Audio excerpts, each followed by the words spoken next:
Shannon, how much of a shot do you give the Wizards against the 76ers round one? Skip, I think they're going to get a couple of games off them. I really do. I think they'll take two games. Skip, I mean, now I see why they scored 142 last night. They had a 133 game, a 154 game, a 132 game all against Indiana.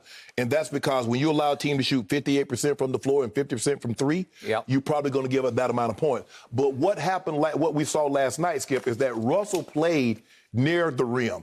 Everything he got was coming downhill. And when he only had 8 rebounds, 7 on the defensive end. So it allows him to get out and push the ball. So now it ain't no passes. Rush is in a hurry to get, and everybody, what was it? Layups, dunks. Even Robin Lopez had like 5 or 6 of those little swoop hook shots. Bradley Beal was very efficient. Russ was the only guy really that didn't shoot 50% from the floor. He was 6 of 13, which was great. Yeah. The other great stat by Russ, Skip, how many three-pointers did he attempt? 1. That was the stat of the night. That was the most important Wizard stat. He only tried one and he missed it, but it was only 1. Yes. And when you get 8 guys in double figures, I believe they can take a game. Now, there's no love lost between Joel Embiid and Russell Westbrook. Because a couple of years ago, Russ was waving at him by, told him, take your butt home. Take your butt home. And then they asked Russ, are you and Joel friends? He like, F no. Made it abundantly clear, I ain't got nothing for Joel Embiid. So, but I Skip. The way Russ plays, it's going to be very interesting how they defend him. Are they going to put Ben Simmons on him, or do they put Ben Simmons on Bradley Beal? They still have Danny Green and Tobias Harris, who are very solid defenders in their own right. Not to the level of Ben Simmons, but so for me, I believe they can take a game or two off him. I'm going to say Philly wins in 6. Because they don't have an answer for Joel Embiid. Joel Embiid might average 35 and 15 in this series, but Russ gonna have a couple of games where he has 18, 19 rebounds and 20 assists. He will. I have now officially decided after last night that Russell Westbrook is the most fascinating and frustrating basketball player I have ever tried to figure out. Both of us ended the show yesterday by saying, God, I think we got to go with Indiana. Because we were prisoners of the second half moment at Boston when Russ had 13 rebounds in the first half and he got 1 in the second with 0 assists. Right. How is that possible? Russell Westbrook had 0 assists and they just fell all apart against the Celtics. As we know, Jason Tatum just took the game over. Yep. Way to go. But last night, Russ came out in supreme attack mode from the first dribble, and the poor Pacers with their coach, who may be on the hot seat. I believe he's gone. Yeah, I don't think he can survive it, Skip. Nate Bjorkgren. So he's over there, and we could hear it via TNT. He's screaming at him in the sideline huddle. You know, they built the wall, as Kenny Smith showed at halftime on TNT, and yet he's saying, somebody take a charge. Just take a charge. Because Russ just said, I'm going to run through the brick wall. I'm going to run through it every time. And he literally ran through the quote-unquote brick wall that was more like a putty wall. Like, I'm not taking no knee to the chair. You get out there and take a knee to the chair. And he would just get to the rim every time, and he would dish it or dump it to somebody, or he would just score it at the rim. So now what? You know how much I like Doc. You know how much I love Embiid. I still say I'll take Embiid over Jokic any day or any night. And I believe he's as healthy as he's been in a while, and maybe he won't have any stomach disorders this time, and maybe he'll get unscathed through the playoffs. But there's something about this Wizards team. If Russ plays the way he did last night, they're going to be a handful for anybody, including the Sixers. Yeah.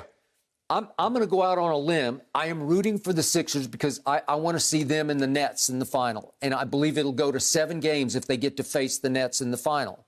But I also think round 1, with a little rust on the Sixers right now, I think it's going to go 7 games. Okay. I believe the Wizards can get 3 off them because Bradley Beal is getting healthier by the dribble. Right.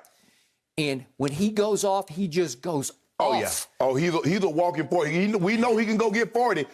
Yeah, and I'm looking at Hachimura. He's pretty good. And you talked about Lynn and Gafford. And Gafford, and then coming on. Lopez just came in and wreak havoc for a while. So they have firepower. Little Ish Smith, he comes in and just makes things happen. Yeah, yep. Right? So I do like this team. I'm intrigued by it.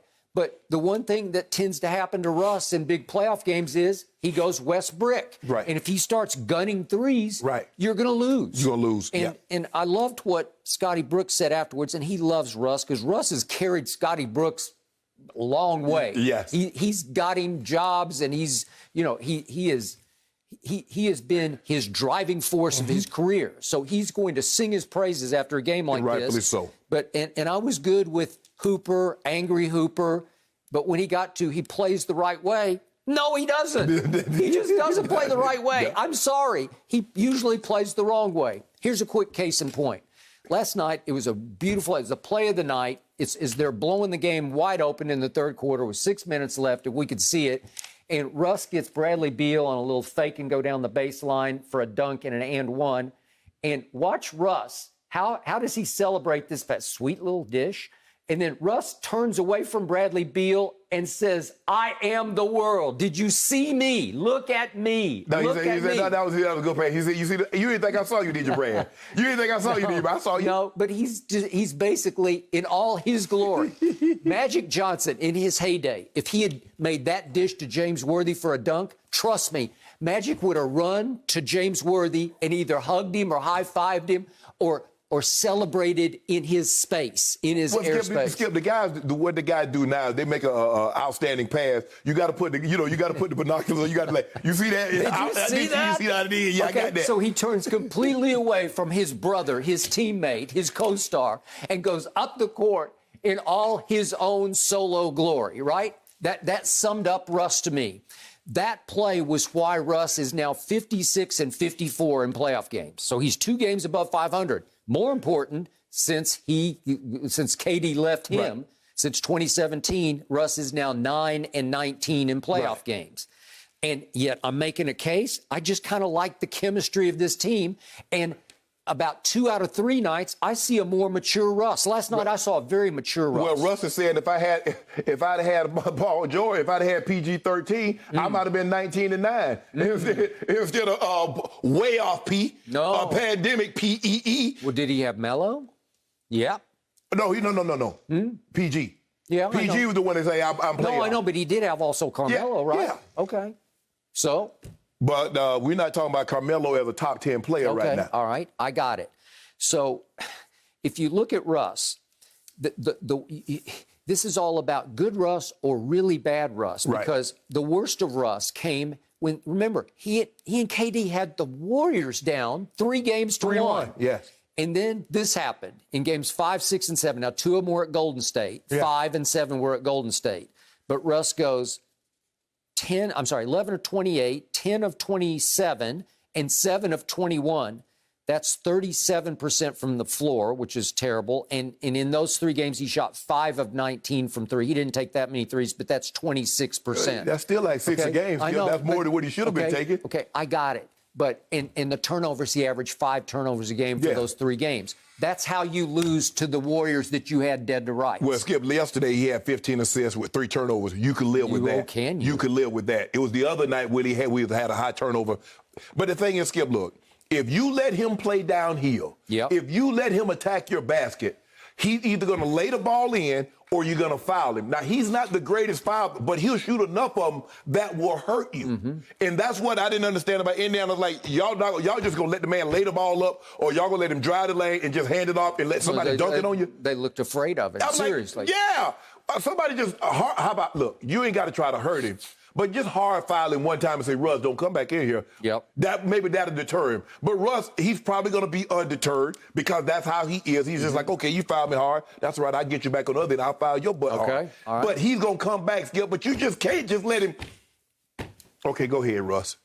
Like he VIP. They let the man have VIP to the basket. They removed the rope and everything. Okay. So you love context. So keep this in context. For the last 5 years, Russell Westbrook has averaged a triple-double. Yes.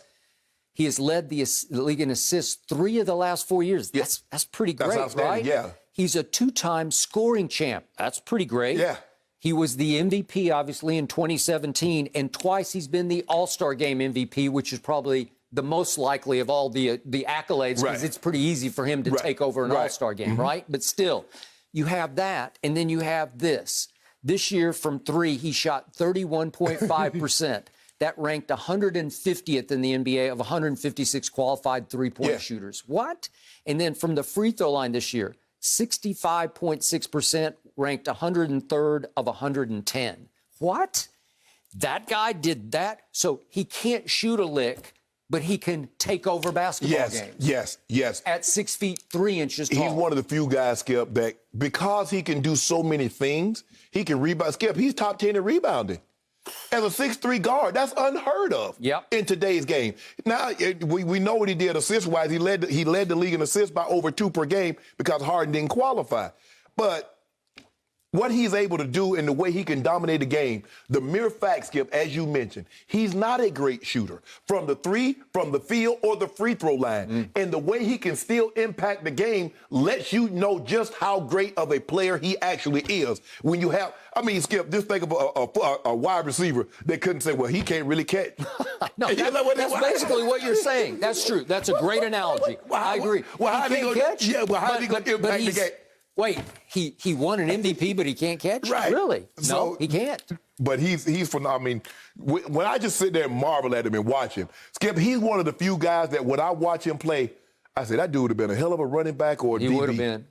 I say, he really could have played. Hey, look at his shoulders. He's got a pair of shoulders on him, like a pair of NFL shoulders. Yes. I'm looking at him like, whew, he could have played in the NFL. Yeah. With his mindset, Skip. 6'3", 200-ish. He could. He'd be a DB. Yeah. Because he hurt. Yeah, he'd put him at DB, Skip. Box safety. Thank you for watching. You can subscribe here to get the latest from the show, and be sure to check out more of the best clips from Undisputed, or go watch a few other segments from our other shows on FS1.